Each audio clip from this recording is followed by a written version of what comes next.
Only fans the platform जहां पर लोगों का सेक्सुअल फैंटेसीज रियलिटी बन जाता है। हर तरह का फैंटेसीज यहाँ का क्रिएटर्स या सेक्स वर्कर्स पूरा कर देता है, लेकिन हम जो बाहर से देख रहे हैं, अंदर से इन क्रिएटर्स का लाइफ ऐसा नहीं है। तो आज का टॉपिक है dark reality of sex workers life in only fans. अब समझते हैं कि what is only fans. Only fans एक ऐसा प्लेटफॉर्म है जहाँ पर different types of content creators अपने कंटेंट्स को पोस्ट करता है, like fitness experts, musicians etcetera.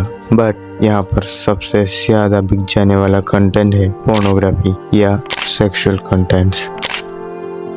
जब कोई बाहर से एक कस्टमर की तरह देखेंगे तो उन्हें सब आसान लगेगा। कैमरा ऑन करना है और अपने फोटोज और वीडियोस को अपलोड करना है बस। लेकिन ऐसा नहीं है। बहुत सारी चीजें हैं जो क्रिएटर के मन और फ्यूचर को अफेक्ट करता है, और ऐसी कई सारी लड़कियां हैं जो कमर्शियल सेक्स इंडस्ट्री में फंसकर अब वहां से एक फ्रीडम के लिए तरस रहा है। अब बात करते हैं इन क्रिएटर्स की लाइफ प्रॉब्लम के बारे में।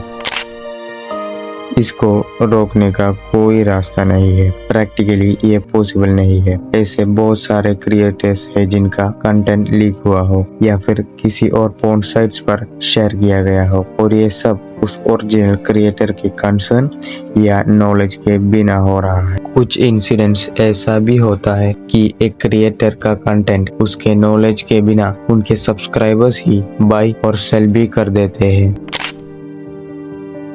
ये एक नॉन रियलिटी है कमर्शियल सेक्स इंडस्ट्री में।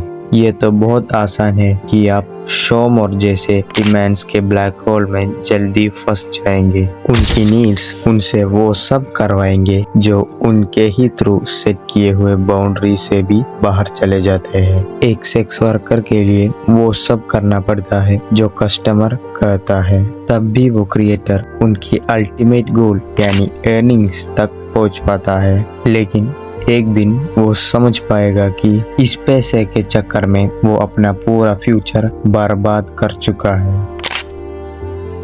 कुछ हाई प्रोफाइल सेक्स वर्कर्स अच्छा खासा पैसा बना लेता है, लेकिन ये नॉर्मल क्रिएटर्स के लिए उतना आसान नहीं है। अगर वो अच्छा खासा पैसा बना भी लेता है तो उन्हें हर कदम पर अपग्रेड करना होगा। ऐसे ही कमर्शियल सेक्स इंडस्ट्री का इकोनॉमी चलता है। आजकल लोगों में पोर्न की वेरियस टाइप्स ऑफ फैंटेसीज चलता है। इन फैंटेसीज को रियलिटी में लाने के लिए ऑडियंस इन सेक्स वर्कर्स का कस्टमर्स बन जाता है, और उन फैंटेसीज को ये क्रिएटर्स रियलिटी में लाना है। यहाँ पर क्या होता है कि क्रिएटर वो सब करना पड़ता है जो सब्सक्राइबर कहता है, क्योंकि वो अब एक पेड वर्कर है, और कभी कभी वो डिमांड्स क्रिएटर्स के थ्रू सेट किए हुए लिमिट्स के भी पार होंगे।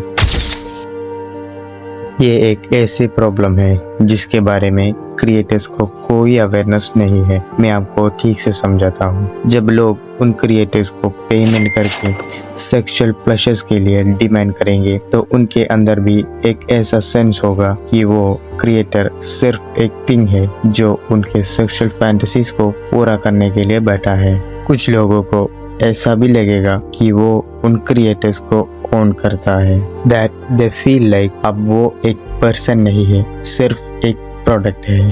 तब ऑडियंस उस क्रिएटर को सिर्फ ऐसे ही ट्रीट करेंगे कि वो सिर्फ एक प्रोडक्ट ही है, और इस वे में ट्रीट करने से मेंटली और फिजिकली उन क्रिएटर्स को बहुत नुकसान करेगा।